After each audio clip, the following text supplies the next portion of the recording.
एक जने अपनी उसकी पत्नी से विवाद हुआ तो दूध झापड़ पत्नी को दिया तो उसकी पड़ोसी लगी पाए पाए पाट दे।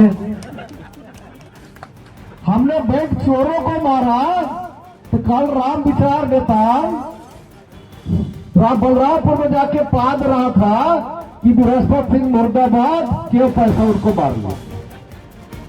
ये राम विचार नेता लगातार बैंक वाले से मिलके चोरी का पैसा में हिस्सा लेता है, चोरी का पैसा में हिस्सा लेता है। इस लगभग 15 साल से उसका आदत बना हुआ है। इसीलिए जहां बैंक वालों को थोड़ा भी बोलोगे ना तो कांग्रेस के लोगों को पुतला फूकने लगता है। हार के न फार के गाड़ फाटे करवार के हो कहावत है ना, कैसे में गुली वाला रामचार भैया पुराना कहावत बा ना कि हार के न फार के गाड़ फाटे करवार भारत ही थप्पड़ बैंक वाला के चोरवन के तो गाड़ फाटत में राम विचार। बृहस्पति सिंह जिंदाबाद, बृहस्पति सिंह जिंदाबाद।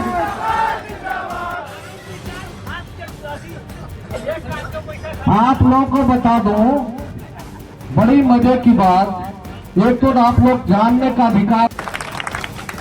एक जने अपनी उसकी पत्नी से विवाद हुआ तो दूध झापड़ पत्नी को दिया तो उसकी पड़ोसी लगी पाए पाए पाट दे। हमने बैंक चोरों को मारा तो कल राम विचार नेता बलरामपुर में जाके पाद रहा था कि बृहस्पति सिंह मुर्दाबाद क्यों पैसा उनको मार लिया। ये राम विचार नेता लगातार बैंक वाले से मिलके चोरी का पैसा में हिस्सा लेता है, चोरी का पैसा में हिस्सा लेता है। इस लगभग 15 साल से उसका आदत बना हुआ